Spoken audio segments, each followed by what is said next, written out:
When did you reverse racism?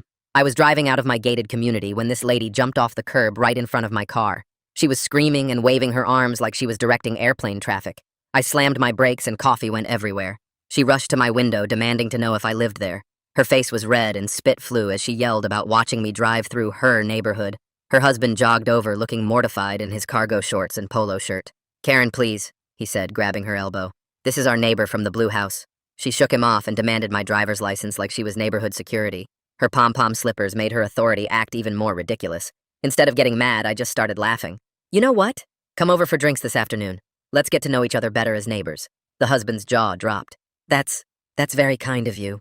Karen kept sputtering about documentation while her husband dragged her away apologizing. I drove home sticky with coffee but oddly amused by the whole thing. 4 hours later, I walked to their house carrying red and white wine. Mitchell answered, looking shocked I actually came. Behind him, Karen shrieked, "Absolutely not," from their living room. Mitchell's face went crimson as he stood in the doorway doing that awkward shuffle. "I'm so sorry. She's not feeling social, but maybe I could stop by your place in an hour?" I shrugged and walked home. Sure enough, an hour later, Mitchell knocked carrying a six-pack. We sat on my porch and he practically collapsed into a chair. "I'm really sorry about this morning. Karen's been getting worse lately. She watches the neighborhood Facebook page like it's her job." We cracked open beers and talked. Mitchell was a software engineer who worked from home and seemed desperate for normal conversation. We discovered we both loved craft beer and hated the HOA rules. After his third beer, he admitted Karen had called the police on 3 other neighbors this month alone. "I keep telling her she's going to get us sued, but she thinks she's protecting property values," he said miserably. We ordered pizza and moved inside to watch the game. Mitchell relaxed for the first time all day. He kept thanking me for being understanding and not filing a complaint about the morning incident. "You know what's crazy?" Mitchell said during halftime. "In 23 years of marriage, this is the first time I've just hung out with a friend without asking permission." We were laughing about the HOA's latest ridiculous rule about grass height when Mitchell's phone started buzzing.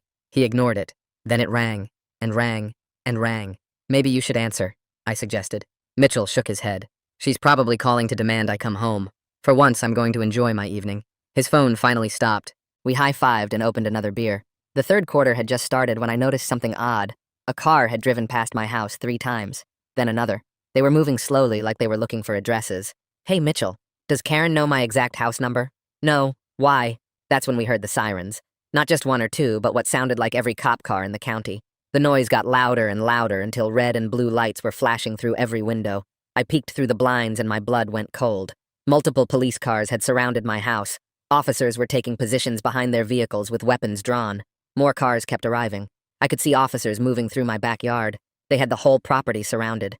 "Oh my God," Mitchell whispered, looking through another window. "What did she tell them?" In my driveway, I could see Karen talking animatedly to what looked like a police captain. She was gesturing wildly at my house, and I could see her mouth forming words that looked like dangerous and hostage. Even from here, her pom-pom slippers looked ridiculous against the severity of what was happening. A megaphone crackled to life. "This is the police.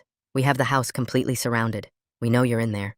Mitchell and I looked at each other in terror. Whatever Karen had told them, it was clearly more than just, "My husband is watching football." The tactical positions the officers were taking suggested they thought something serious was happening inside. "Should I go out there?" Mitchell asked, his face pale. "Wait," I said. "Let me think. If she told them you're in danger and you walk out fine, they'll know she lied. But if they think I'm dangerous..." The megaphone crackled again. "You have 30 seconds to respond before we escalate. Release the hostage immediately." Hostage. She'd told them Mitchell was a hostage. My hands started shaking as I realized how bad this could get. One wrong move and this could end with me dead on my own living room floor. Mitchell reached for the door handle, but I grabbed his arm. Outside, I could hear more sirens approaching. Whatever happened next would happen fast. Through the window, I saw an officer with SWAT gear arriving on scene. The megaphone counted down. 20 seconds. My heart was pounding so hard I could barely breathe. Mitchell looked at me with panic in his eyes as we both realized Karen might have finally gone too far. 10 seconds. The countdown hit 0, and I grabbed Mitchell's arm hard, yanking us both down behind my couch, just as the megaphone voice boomed that they were coming in.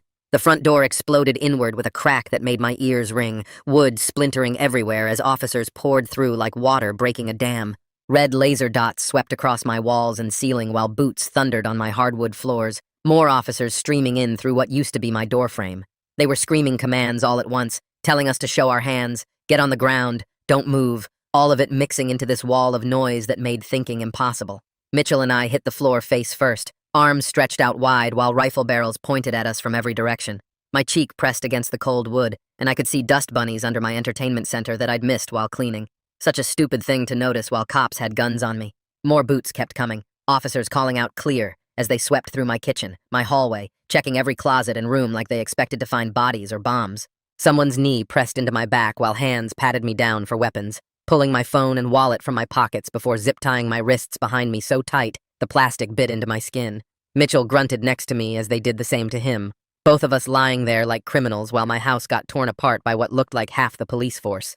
I managed to turn my head enough to tell the officer kneeling on me that I was the homeowner, and this was all a huge mistake. But he just said they were following protocol for a reported hostage situation and to stay still. After what felt like forever, but was probably 10 minutes, they finally let us sit up against the wall, though they kept us about 6 feet apart with an officer standing between us.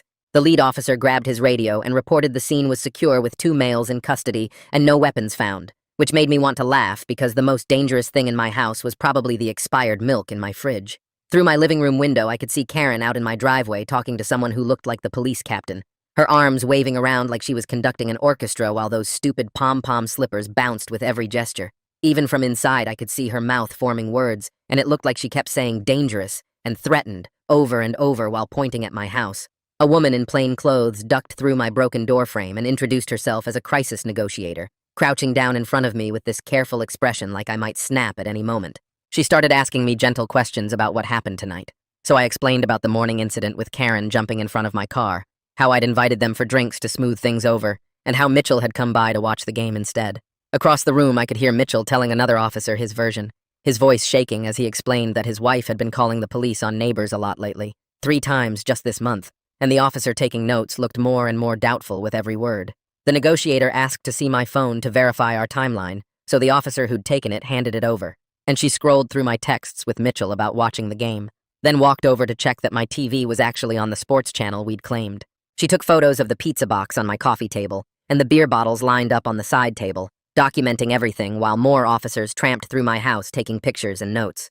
After about an hour of this, 2 officers brought Karen inside to give her statement, but they took her straight to my dining room while moving Mitchell and me to separate bedrooms, so we couldn't hear each other or her. I sat on my bed with my wrists still zip-tied, watching through my bedroom window as more police cars kept arriving like this was the crime of the century instead of a crazy neighbor making stuff up. The officer guarding me kept checking his watch and shaking his head, and I heard him mutter something about overtime and false reports when his radio crackled with updates.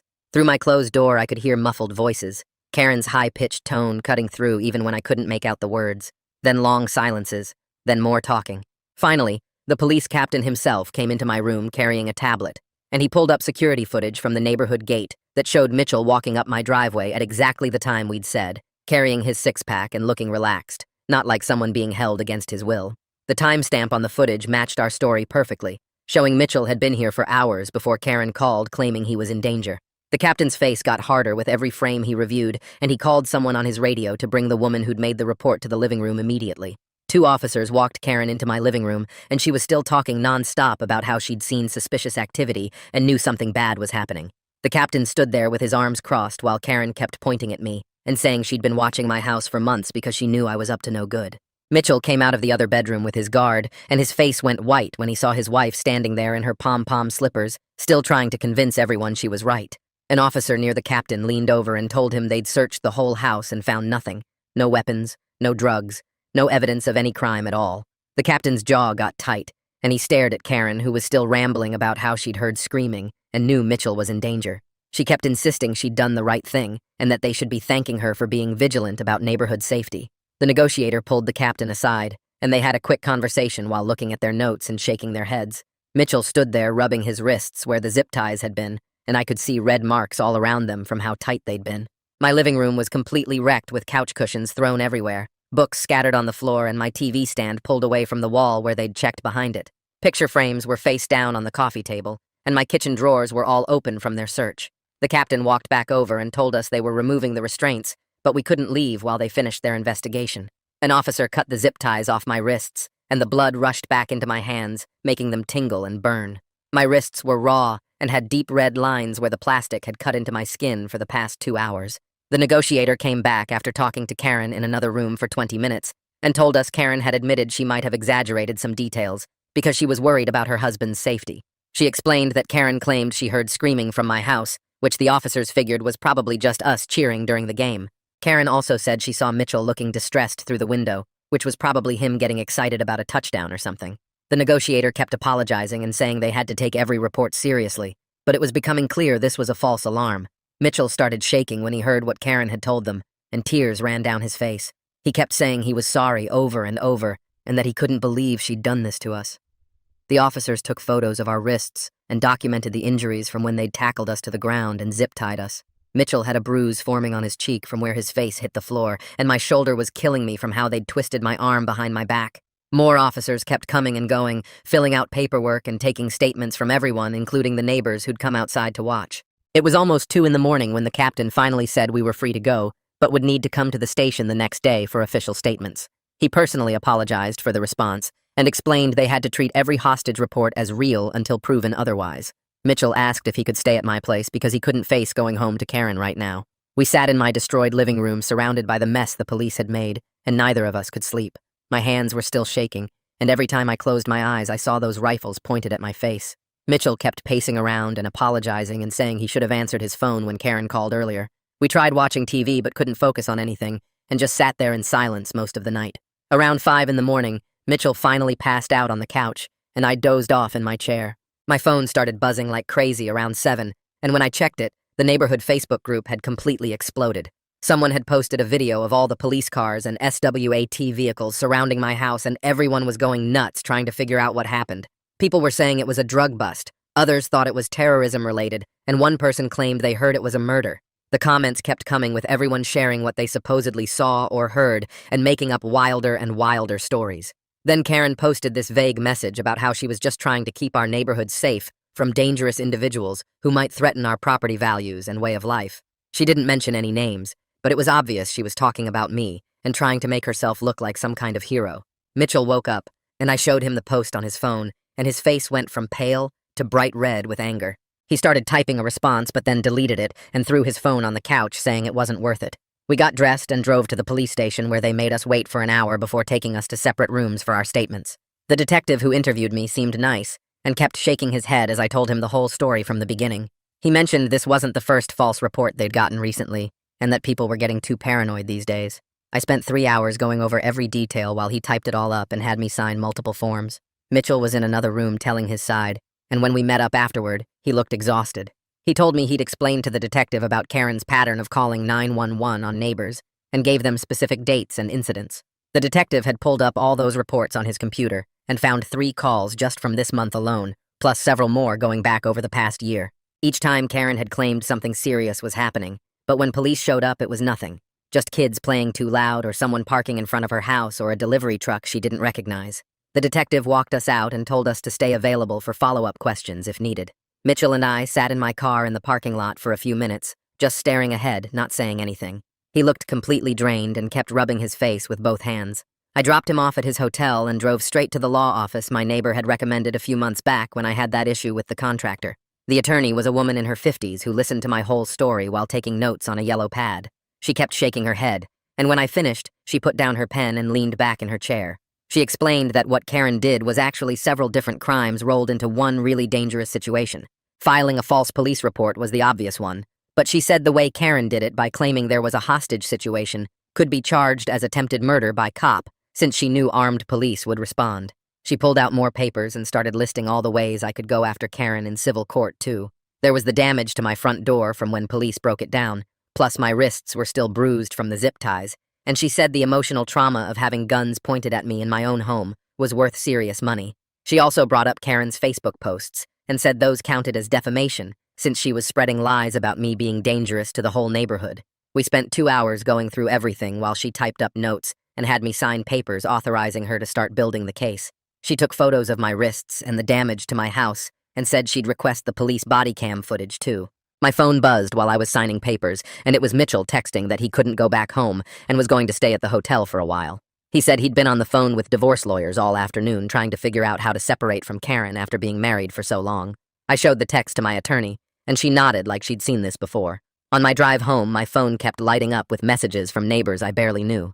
3 different families reached out saying they needed to talk to me about Karen.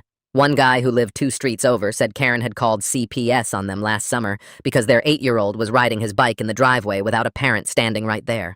The investigation took weeks and nearly destroyed their family, even though CPS found nothing wrong.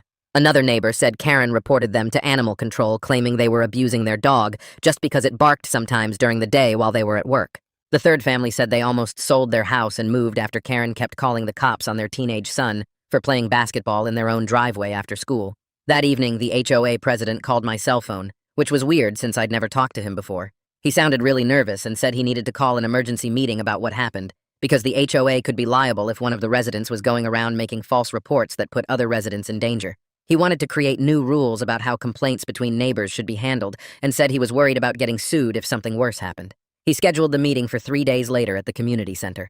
The next morning, Mitchell called and asked if he could stop by to grab something from his computer at home, but he didn't want to go alone. We drove to his house together, and Karen's car wasn't there, which was a relief. Mitchell went straight to their home office and logged into the desktop computer. His hands were shaking as he clicked through folders, and then his face went white. He turned the screen toward me, and there was a folder labeled Neighborhood Watch Evidence, with subfolders for different addresses, including mine. Inside my folder were screenshots going back 6 months of every photo I'd posted on social media, even stuff from my private Instagram that she must have gotten from someone else. There were photos of my car with notes about what time I left for work, pictures of delivery trucks at my house with timestamps, and even screenshots of comments I'd made in the neighborhood Facebook group. Mitchell found similar folders for 5 other neighbors with the same creepy level of detail. He forwarded everything to my attorney's email and to his divorce lawyer, too. 2 days later, the detective called to tell me they'd finished their investigation and were recommending charges against Karen for filing a false report and reckless endangerment. He said the district attorney would review everything within the week and decide whether to prosecute. He also mentioned that finding out about Karen's previous false reports to 911 made this much more serious, since it showed a pattern of behavior. My attorney got the news, too, and immediately filed a cease and desist letter demanding Karen stop posting about me online and stay at least 100 feet away from my property. She also demanded Karen stop taking photos of my house and delete all the screenshots and surveillance notes she'd been keeping. We sent it certified mail and through email to make sure she got it. The HOA meeting came 3 days later, and the community center was packed with way more people than I'd ever seen at one of these things. The president started explaining what happened and why we needed new policies. But before he could finish, people started shouting from different parts of the room. Some neighbors were defending Karen, saying she was just trying to keep everyone safe, while others started sharing their own stories about her harassment. One older couple said Karen had measured their grass with a ruler and reported them to the HOA for being a 1/4 inch too tall. Another family said she'd called the cops on their nanny for sitting in a parked car during her break. The room got louder and louder, with people arguing about whether Karen was protecting the neighborhood or terrorizing it. Mitchell had been sitting quietly in the back, but suddenly stood up and walked to the front of the room. His voice was shaking, but he spoke loud enough for everyone to hear. He apologized for what his wife had done and admitted she needed professional help. He said he'd been in denial for years, but watching me almost get shot by police finally made him realize how dangerous her behavior had become. Karen must have been listening from outside, because she burst through the doors, screaming that we were all conspiring against her, and that she was the only one who cared about property values and keeping criminals out of the neighborhood. She pointed at different people, calling them lazy, irresponsible, and dangerous before the HOA president told her she needed to leave, or he'd call security. She stormed out, yelling that we'd all regret this when the neighborhood went to hell without her watching over things. The HOA president called another meeting 2 weeks later, and this time the room was even more packed with people standing against the walls. He put up a PowerPoint about new safety rules and started reading from prepared notes about needing proof before making complaints about neighbors. People started voting by raising hands, and it passed 37-12, with most of Karen's supporters looking mad, but outnumbered. The president also announced the Facebook group couldn't be used for security alerts anymore unless someone had actual evidence like photos or police reports. Karen sat in the front row taking notes and shaking her head the whole time, while Mitchell sat way in the back looking at his phone. The next morning, I woke up to find 3 security cameras mounted on Karen's house, all pointing directly at my property and other neighbors' houses. She'd installed them overnight using some kind of telescoping poles that reached up to her roofline. I took photos and called the HOA president, who came over within an hour to look at them himself. He stood in my driveway shaking his head and said this violated at least 4 different privacy rules in our community guidelines. He walked straight to Karen's house, and I watched through my window as they argued on her porch for 20 minutes. She kept pointing at the cameras and then at various houses while he held up what looked like the HOA rulebook. Eventually he left, and she went inside, slamming her door so hard I heard it from my living room. 3 days later, the detective called to tell me the district attorney had reviewed everything and decided to move forward with criminal charges. He said they'd be arresting Karen within the next day or two for filing a false police report and misuse of emergency services. I asked if Mitchell knew, and he said they'd try to do it when he wasn't home to minimize the drama. The arrest happened the next afternoon while I was working from home, and Mitchell was at his office. 4 police cars pulled up to their house, and officers walked up to the door with papers in their hands. Karen answered wearing her bathrobe, and I could hear her screaming from inside my house, even with all the windows closed. They put her in handcuffs right there on her porch, while half the neighborhood watched from their driveways and windows. She kept yelling about her rights and demanding to call her lawyer as they walked her to the patrol car. The whole thing took maybe 10 minutes, but the neighborhood Facebook group exploded with posts and comments within seconds. Mitchell called me that night sobbing so hard I could barely understand him at first. He said he'd gotten home to find crime scene tape on his door and a note from the police about Karen's arrest. He kept saying he didn't know what to do because she was his wife, but she'd also almost gotten me killed with her lies. He told me he'd been staying at the Hampton Inn down the street for a week already, because he couldn't deal with her anger about the HOA meeting. His voice cracked when he admitted he was almost out of money and didn't know where he'd go next. I told him to pack a bag and come stay in my guest room until he figured things out. He showed up an hour later with 2 suitcases and a laptop bag looking like he hadn't slept in days. We didn't talk much that first night, but I showed him the guest room and told him to stay as long as he needed. The next few days were quiet, with Mitchell mostly working from the guest room and only coming out for food. Karen posted bail after 3 days, and the first thing she did was drive straight to my house at 7 in the morning. She stood on my lawn screaming for Mitchell to come out and calling me a homewrecker and saying I'd destroyed her marriage. Mitchell was shaking in the kitchen while I called 911 and told them someone was violating a restraining order on my property. The dispatcher recognized my address and said units were already on the way because neighbors had called too. Karen kept pounding on my door until 3 police cars showed up and officers got out already looking tired of dealing with her. They arrested her right there on my porch while she screamed about being set up and how we were all conspiring against her. The same detective called me later to say the judge had revoked her bail after this second arrest and she'd be held until trial. He said judges don't like it when people violate restraining orders hours after posting bail because it shows they won't follow court orders. Mitchell cried again when I told him, but also looked relieved like a weight had been lifted off his shoulders. The local news picked up the story a week later, though they didn't use our real names or show our houses. They called it a cautionary tale about false 911 calls and interviewed the police chief about wasting resources. After the story aired, 3 more neighbors contacted me privately to share their own stories about Karen's harassment over the years. One family said she'd called animal control on their indoor cat, claiming it was a danger to the neighborhood.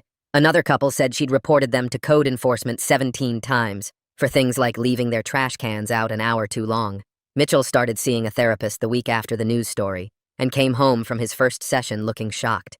He told me the therapist helped him realize Karen had been controlling every part of his life for decades. She'd picked his clothes, controlled their bank accounts, decided what he could watch on TV, and even monitored his work emails. He said he hadn't been allowed to have friends over since they bought the house 8 years ago. I started therapy too because I couldn't shake the image of all those guns pointed at me in my own living room. My therapist specialized in trauma from police encounters and said what I was feeling was totally normal for someone who'd been through that. I'd wake up at night thinking I heard sirens or jump when cars drove by too slowly. The fear that police might burst through my door again made it hard to relax even in my own home. 3 weeks later, we were sitting in a courtroom watching Karen's lawyer stand up and start talking about anxiety disorders. He pulled out medical records and waved them around saying Karen had been diagnosed years ago and that her fear of me was genuine because of her condition. The prosecutor stood up holding a thick folder and started reading dates and addresses from all the false reports Karen had filed over the past 5 years. She listed 17 different incidents where Karen had called police on neighbors for things like kids playing basketball or someone parking too close to her driveway. The judge looked annoyed as the prosecutor showed a pattern of Karen using 911 like her personal complaint line. Mitchell sat next to me taking notes on everything being said because his divorce lawyer wanted copies of all the court documents. After court, Mitchell drove straight to his lawyer's office and filed the divorce papers he'd been putting off for weeks. The lawyer helped him fill out forms for separating their bank accounts and dividing their assets. Mitchell signed papers requesting the house since Karen's arrests happened there, and she couldn't return anyway because of the restraining order. 2 days later, Mitchell called me sounding confused because his lawyer found 3 bank accounts Karen had hidden with almost $40,000 total. The statements showed she'd been moving money from their joint account for 2 years, putting $500 here and $300 there into accounts only in her name. Mitchell's lawyer said this was financial fraud, and they could use it in the divorce to get Mitchell a better settlement. The HOA president called an emergency meeting that week and announced they were bringing in a professional mediator to teach conflict resolution. He said our incident had made the board realize the neighborhood had serious communication problems that needed fixing before someone got hurt.